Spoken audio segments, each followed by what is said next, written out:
Halo, nama saya Liviani, saya dari Universitas Sains Asia. Saya akan mempresentasikan materi tentang ekonomi makro untuk memenuhi ujian akhir semester ekonomi. Topik yang akan dibahas dalam presentasi ini yaitu elastisitas, pasar persaingan sempurna, pasar monopoli, pasar oligopoli, pasar monopolistik.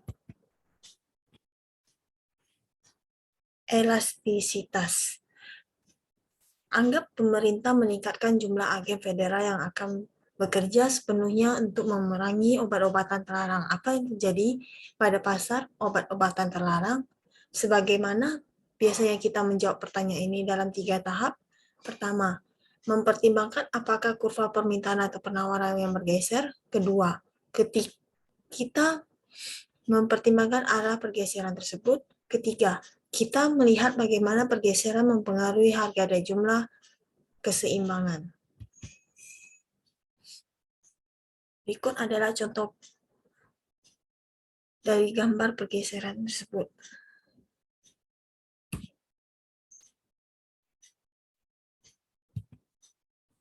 Walaupun larangan obat-obatan dibuat untuk mengurangi pemakaian obat, dampak langsungnya adalah bagi para penjual obat daripada bagi para pembeli. Ketika pemerintah menghentikan masuknya beberapa obat ke negaranya dan menangkap lebih banyak penyeludup, hal ini meningkatkan harga jual obat dan mengurangi jumlah yang ditawarkan pada harga berapapun.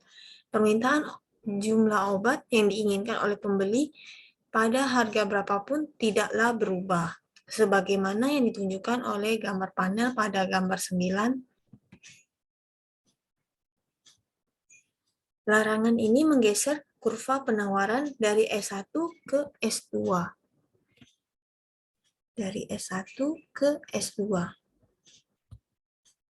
Sementara kurva permintaannya tetap sama. Harga keseimbangan obat meningkat dari P1 ke P2. Dari P1 ke P2. Dan jumlah keseimbangan turun dari Q1 ke Q2. Q1 ke Q2. Turunnya jumlah keseimbangan menunjukkan bahwa adanya larangan terhadap obat-obatan memang mengurangi pemakaian obat. Tapi bagaimana dengan sejumlah kejahatan yang berhubungan dengan obat-obatan? Untuk menjawab pertanyaan ini, perhatikan jumlah total yang dibayarkan oleh para pemakai untuk obat-obatan yang mereka beli. Karena para pemakai untuk obat-obatan yang mereka beli, karena para pecandu jarang ada yang langsung menghentikan kebiasaan yang merusak ini sebagai respon terhadap obat yang lebih tinggi. Maka mungkin sekali permintaan obat ini adalah inelastis, sebagaimana yang ditunjukkan pada gambar tersebut. Apabila permintaan adalah inelastis, maka peningkatan harga meningkatkan pendapatan total pada pasar obat. Artinya, karena adanya larangan obat tersebut meningkatkan harga obat secara relatif lebih besar daripada pengurangan pemakaian obat. Maka larangan ini meningkatkan jumlah total uang yang dibayarkan oleh para pemakai obat, para pecandu yang siap. Karena penerapan larangan terhadap obat-obatan ternyata buruk, beberapa analisis berpendapat untuk melakukan pendekatan alternatif terhadap obat-obatan daripada mengurangi penawaran obat. Para pembuat kebijakan mungkin mencoba untuk mengurangi permintaan dengan kebijakan mengenai pendidikan terkait obat-obatan. Keberhasilan pendidikan terkait obat-obatan memiliki pengaruh yang diperlihatkan pada gambar 9. Kurva permintaan bergeser dari D1 ke D2, D1 ke D2. Akibatnya, jumlah keseimbangan turun dari Q1 ke Q2. Jumlah keseimbangan dari Q1 ke Q2. Dan harga keseimbangan turun dari P1 ke P2.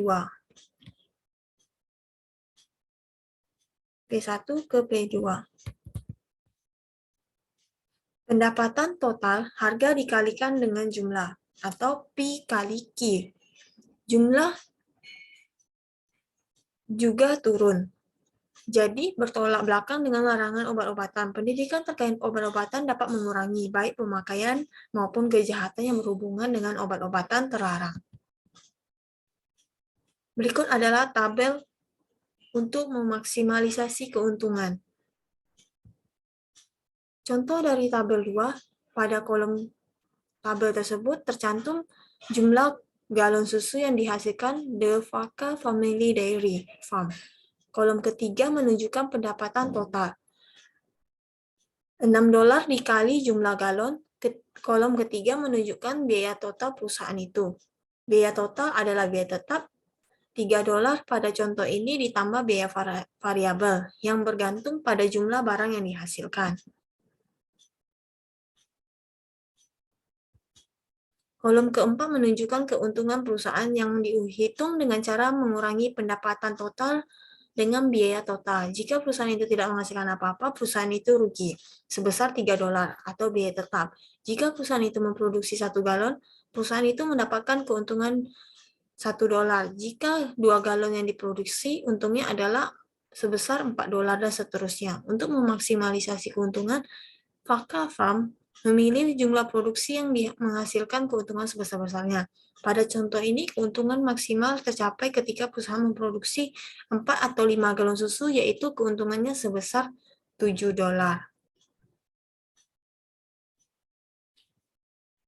4 atau 5 galon, keuntungannya sebesar $7.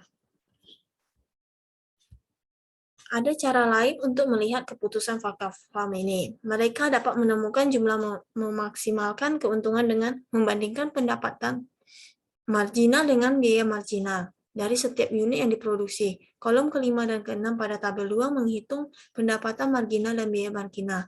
Dari perubahan yang terjadi pada pendapatan total dan biaya total, dan kolom terakhir menunjukkan perubahan pada keuntungan setiap galon tambahan yang diproduksi. Galon pertama yang diproduksi perusahaan ini memiliki pendapatan marginal sebesar 56. Sebesar $6 dan biaya marginal sebesar $2. Oleh karena itu, memproduksi susu sejumlah galon tersebut meningkatkan keuntungan sebesar $4 dari $3 menjadi $1. Galon kedua pendapatan marginalnya adalah $6 dan biaya marginalnya adalah $3. Jadi keuntungan untuk galon kedua adalah $3. Dari $1 menjadi $4. Selama pendapatan marginal melebihi biaya marginal, menaikkan jumlah yang dihasilkan akan meningkatkan keuntungan. Namun ketika perusahaan ini telah memproduksi galon susu kelimanya, situasi pasar berubah total. Galon ke-6 akan menghasilkan pendapatan marginal sebesar $6, tetapi biaya marginalnya adalah $7. Sehingga jika galon ke-6 ini diproduksi, keuntungan akan menurun sebesar $1. Dari $7 menjadi $6. Hasilnya perusahaan ini tidak akan memproduksi lebih dari 5 galon susu. Pembahasan selanjutnya yaitu tentang pasar monopoli. Suatu perusahaan disebut monopoli jika perusahaan itu adalah satu-satunya penjual suatu barang dan jika barang tersebut tidak ada barang substitusinya. Penyebab yang paling mendasar dari munculnya monopoli adalah hambatan untuk masuk. Suatu monopoli terus menjadi pemain tunggal di pasarnya karena perusahaan-perusahaan lain tidak mampu masuk ke pasar itu dan bersaing dengannya. Hambatan untuk masuk ini timbul akibat 3 hal utama, yaitu monopoli atas sumber daya. Suatu sumber daya utama hanya dimiliki oleh satu perusahaan. Peraturan pemerintah. Pemerintah memberikan hak eksklusif kepada suatu perusahaan untuk membuat barang atau jasa tertentu. Proses produksi. Suatu perusahaan dapat memproduksi keluaran dengan biaya yang lebih rendah dibandingkan yang biasa dikeluarkan kebanyakan produsen lainnya. Pembahasan selanjutnya tentang pasar oligopoli dan monopolistik. Untuk menganalisis perekonomian kerjasama, kita perlu belajar sedikit mengenai teori permainan. Secara khusus, kita berfokus kepada permainan yang cukup penting pada apa yang disebut dilema para tahanan atau prisoner's dilemma. Permainan ini akan memberi kita pemahaman atas kesulitan yang kita hadapi saat memelihara kerjasama. Seringkali dalam hidup, seorang gagal bekerja sama dengan orang lain, meskipun kerjasama tersebut akan menguntungkan kedua belah pihak. Oligopoli adalah salah satu contohnya.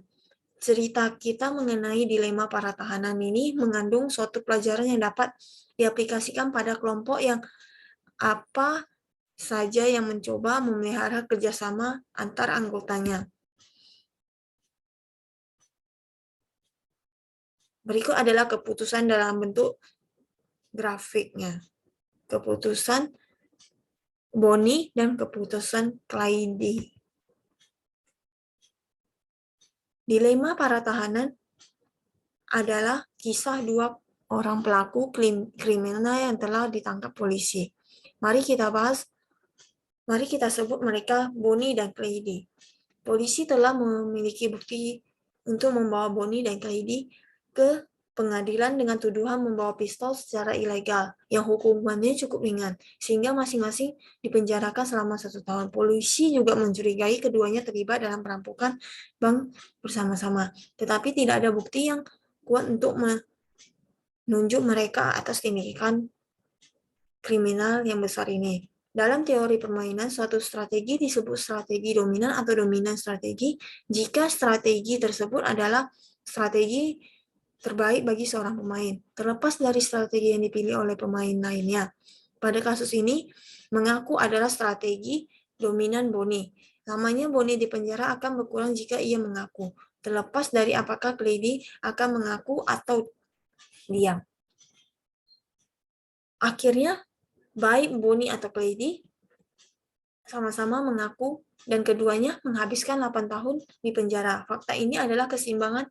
Nah, setiap pelaku memiliki strategi terbaik yang ada, kemudian memberikan strategi pada pelaku yang lain. Namun dari sudut pandang mereka, ini adalah hasil yang jelek. Jika keduanya sama-sama diam, maka keduanya lebih baik karena waktu di penjara hanya 1 tahun saja.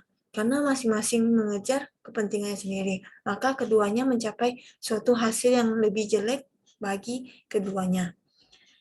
Saya pikir cukup sekian untuk presentasi saya mengenai materi tentang pembahasan ujian akhir semester ekonomi makro dengan dosen saya, Ibu Yonisa. Sekian dan terima kasih.